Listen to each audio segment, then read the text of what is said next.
My name's Simon Brampton and this is Empowering Your English Voice. Today we're going to talk about a very specific sport and the idioms that are related to it.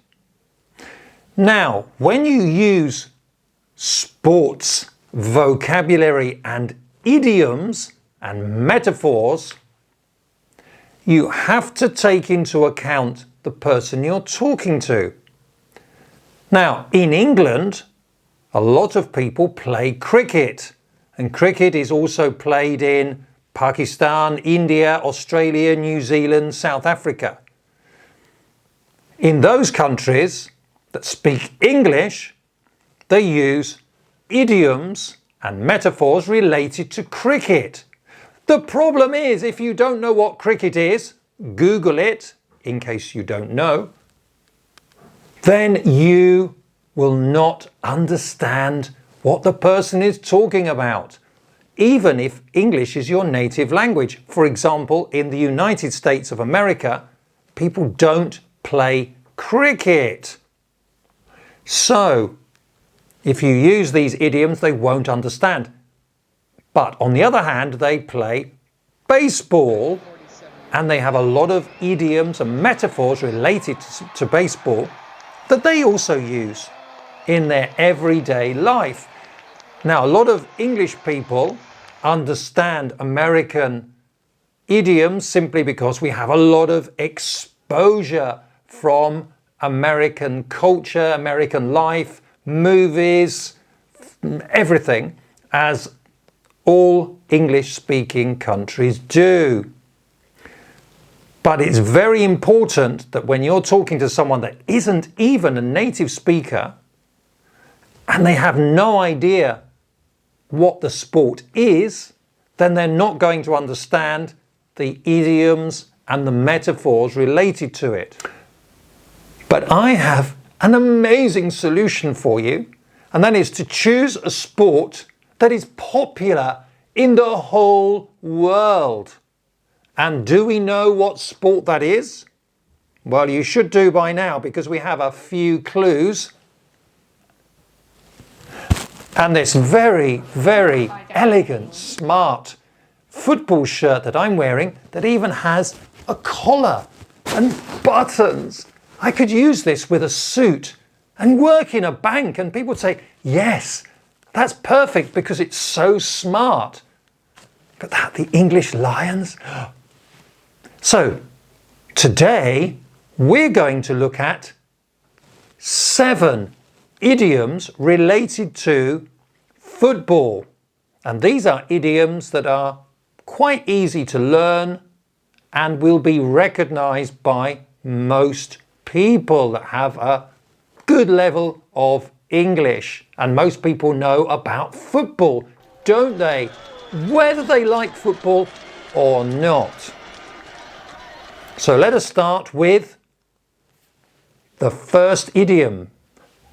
The first idiom is to keep your eye on the ball.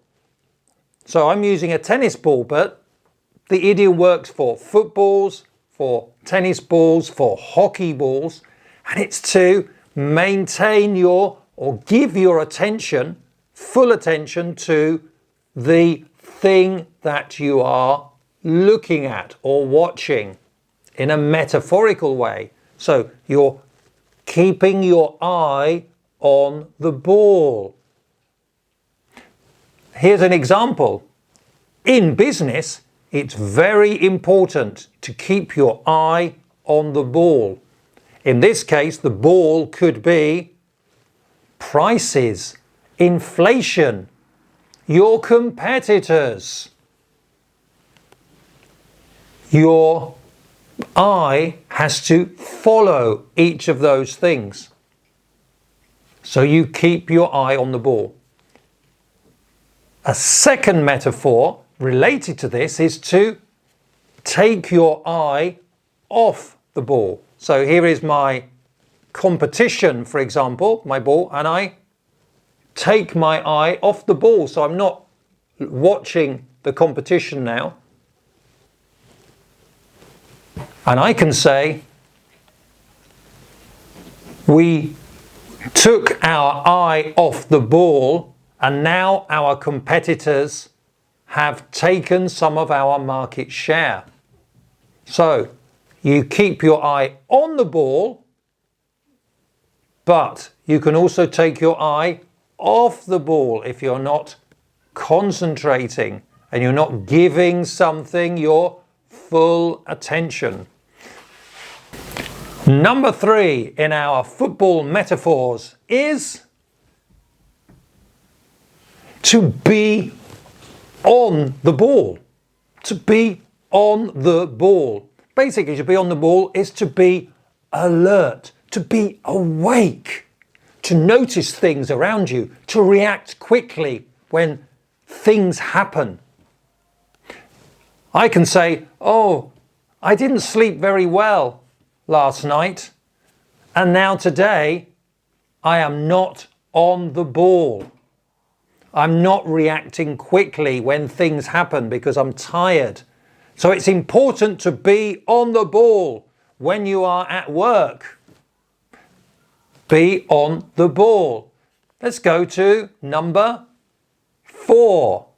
Now, number 4 is a very, very useful and very typical idiom, and it is to kick off.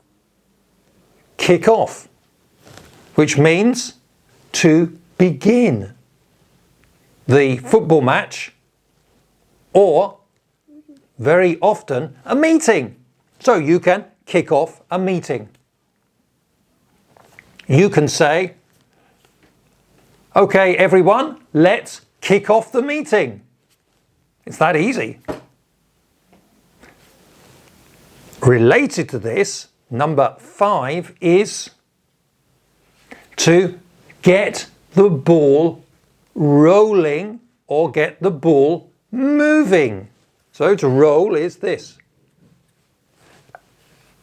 This idiom means to begin talking about something. So you can kick off the meeting and then you ask somebody to get the ball moving, which is to start talking about a topic. For example, point 1 on the agenda today is increasing salaries. Jane, can you get the ball rolling? Which is, can you start talking about the subject? Easy, isn't it? What great metaphors and idioms these are. And it's football. Number 6 is this, a level playing field. A playing field is where you play the game of football. Another word for this is pitch. A football pitch. So it's a playing field. Now, on a playing field, the idea is to talk about advantages and disadvantages, and you talk about a level playing field. A level playing field means that both teams have an equal opportunity. They have the same advantages. However, if one team has an advantage, then you would say that the playing field is not level.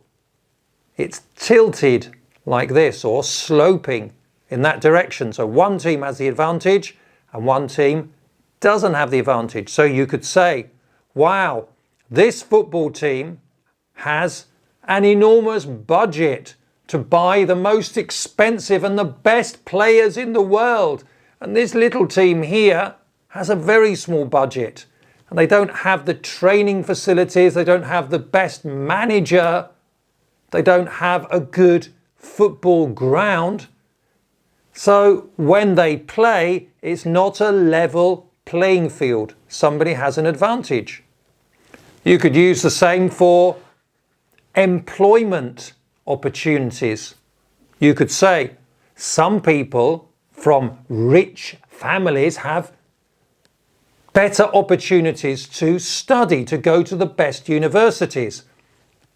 Whereas other people don't have the same opportunities. So when both people go to look for the same job or apply for the same job, there is not a level playing field. The person with the better education or has been to the better business schools or universities has an advantage, and it is not an equal opportunity. So, level playing field.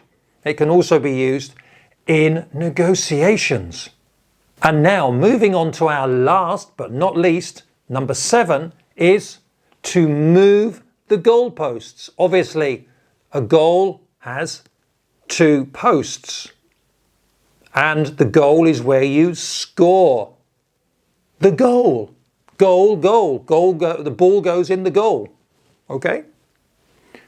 Now, the goal is obviously a metaphor for objectives or targets. A target is also another sporting metaphor from archery.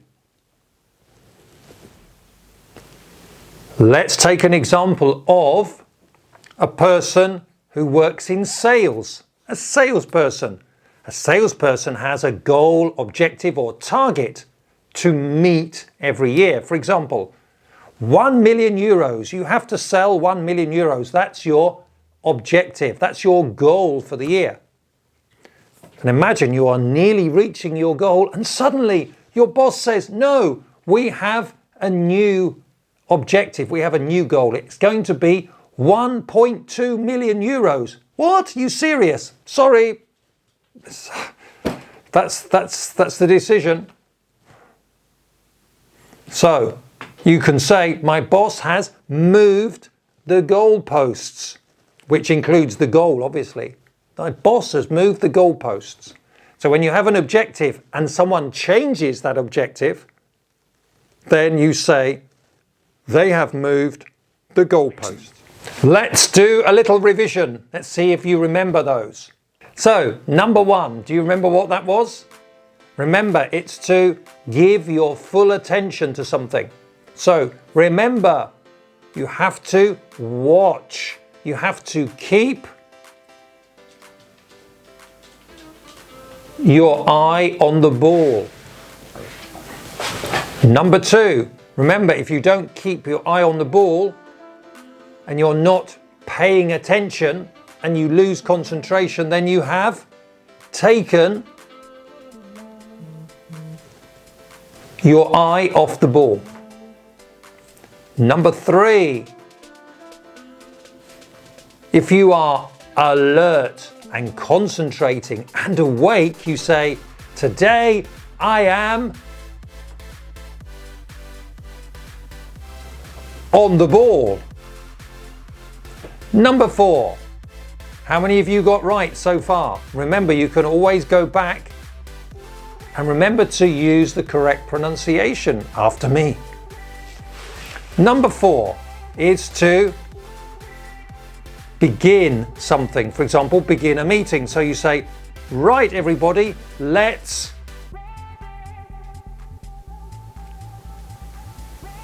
kick off the meeting. And then when you want to begin talking about a subject, you can say, John, can you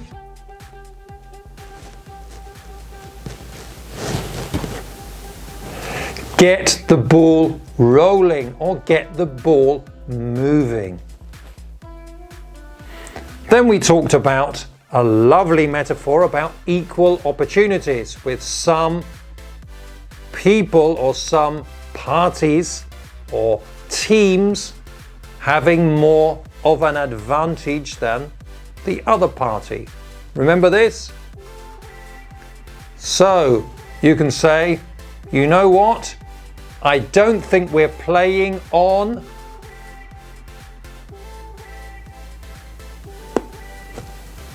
a level playing field. And finally, we talked about the goal. 1 minute you have this goal, and then suddenly it changes. So you can say, oh no, do you know what? My boss has